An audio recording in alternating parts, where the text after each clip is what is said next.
के start cellular injury second video. इसमें इन्हें बताया कि सेलुलर इंजरी अकर कब होती है। अब वैसे नॉर्मली जब स्ट्रेस इंक्रीज़ होता है, डिक्रीज़ होता है या चेंज इन स्ट्रेस होता है तो हमारे पास हाइपरप्लेजिया, हाइपरट्रॉफी, एट्रोफी और मेटाप्लेजिया होता है। ठीक है। अब जब होती है लाइकली इंजरी डिपेंड करती है स्ट्रेस पे, सिवियरिटी पे और टाइप ऑफ सेल इफेक्टेड है। जैसे स्केलेटल मसल्स हैं वो जल्दी अफेक्टेड नहीं होंगे, वो जल्दी ही सेल मतलब कि उनके सेल जल्दी से इंजर्ड नहीं होंगे। न्यूरॉन्स के जल्दी इस्केमिक इंजरी हो जाएगी। इसी तरह हमारे पास है स्लोली डिवेलपिंग इस्कीमिया है एंड एक्यूट इस्कीमिया है। एक्यूट इस्कीमिया हो जैसे एम्बुलस है, रीनल आर्टरी है, एम्बुलस है, रिजल्ट इन इंजरी होता है। अब सेलर इंजरी होती किस वजह से है? सेलर इंजरी होती है इन्फ्लेमेशन की वजह से, हाइपोक्सिया की वजह से, ट्रॉमा की वजह से, जेनेटिक म्यूटेशन की वजह से और न्यूट्रिशनल डिफिशिएंसी की वजह से। हमने इधर पढ़ना है हाइपोक्सिया के मतलब कि हाइपोक्सिया में क्या क्या वजह आती हैं जिसकी वजह से हमारे पास सेलुलर इंजरी होती है। अब हाइपोक्सिया में क्या क्या है? हाइपोक्सिया में सबसे ज़्यादा जो इंपॉर्टेंट हमने याद रखना है, एक एटीपी, लो एटीपी की प्रोडक्शन हाइपोक्सिया और इस्केमिक, और हमने याद रखना है एक और चीज़ है वो है शॉक की वजह से। अच्छा, अब इसमें सबसे पहले है कि एक तो है हमने याद रखना है कि एटीपी प्रोडक्शन डिक्रीज़ है, इसलिए लैक ऑफ एटीपी होगा, लीड टू सेलुलर इंजरी है। उसके बाद हमारे पास है इस्कीमिया के। इस्कीमिया में याद रखना है कि एक एथेरोस्क्लेरोसिस, ये याद रखना है बर्ड-शेरी सिंड्रोम, ये याद रखना है शॉक में। ठीक है। अच्छा, अब बर्ड-शेरी सिंड्रोम में क्या है? बर्ड-शेरी सिंड्रोम में ये है कि एक थ्रोम्बोस ऑफ हेपेटिक वेन है, so blood can not flow through liver blood and which will result in infarction in liver parenchyma और डेथ कॉज करता है। अच्छा, उसके बाद है हाइपोक्सीमिया। हाइपोक्सीमिया होता है low partial pressure of oxygen in blood. इसमें इसकी दो एग्जांपल दी हैं, एक एनीमिया की दे दी है, एक इसमें एग्जांपल दी हुई है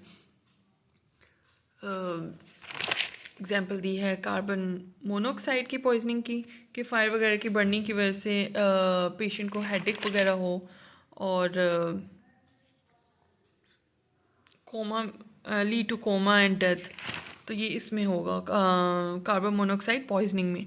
अनीमिया में होता है decrease in red blood cell mass in the body, decrease हो जाता है। और एक और है इसमें तीसरा, वो है मैथियोग्लोबोनीमिया। इसमें ये होता है कि आयरन जो होता है, remember Fe2 binds with oxygen 2 के साथ बाइंड होते हैं। ठीक है, मतलब ऑक्सीजन के साथ बाइंड होता है, लेकिन इफ़ आयरन ऑक्सीडाइज हो जाता है इसमें Fe+3 में, तो वो ऑक्सीजन के साथ बाइंड नहीं हो सकते और रिज़ल्ट होता है cyanosis and chocolate colour blood. और इसका ट्रीटमेंट है IV मिथाइलिन ब्लू, इसका ट्रीटमेंट है। जैसे इसमें ये कहा है कि अगर मिसमैच हो मतलब कि ब्लड बाईपास ऑक्सीनेटेड लंग है तो वो वाली भी इसकी कंडीशन है। अच्छा, उसके बाद एनीमिया के बता दिए हैं कि, और कार्बन मोनोऑक्साइड पॉइजनिंग की मतलब बता दिए। उसके बाद देखिए exposure include smoke from fire और from gas heaters and from exhaust from cars, तो उसकी वजह से चेरी रेड अपीयरेंस हो जाएगी स्किन में।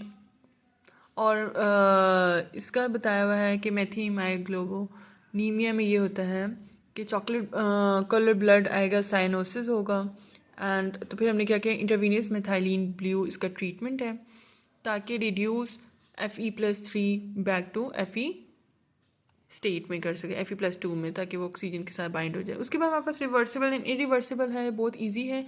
रिवर्सिबल में हमें याद रखना है कि क्या क्या चीज़ें होंगी। रिवर्सिबल में ये है कि लो एटीपी है। जब लो एटीपी हो गया, सोडियम पम्प अफेक्ट होगा, कैल्शियम और एरोबिक ग्लाइकोलाइसिस होगी। सोडियम पम्प का ये है कि कैल्शियम ज़्यादा हो जाएगी। जैसे ही कैल्शियम ज़्यादा हो जाएगी सेल में तो उसका रिज़ल्ट होगा ये डेंजरस है। ठीक है।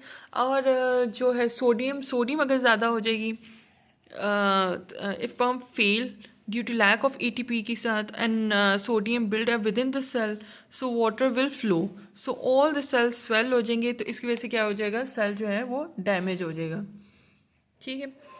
और इसका एक और है, हाँ ये तीनों चीज़ें हमने याद रखनी इसमें। उसके बाद रिवर्सिबल इंजरी में ये है कि सेल की स्वेलिंग होगी। जब सेल की स्वेलिंग होगी तो लॉस ऑफ माइक्रोविलाया होंगे, मेम्ब्रेन ब्लेबिंग होगी और स्वेलिंग ऑफ RER। ठीक है। उसके बाद है इरिवर्सिबल में हमने ये बात करनी है मेम्ब्रेन डैमेज की। मेम्ब्रेन डैमेज इसकी एग्जांपल होगी जैसे if a person having a chest pain and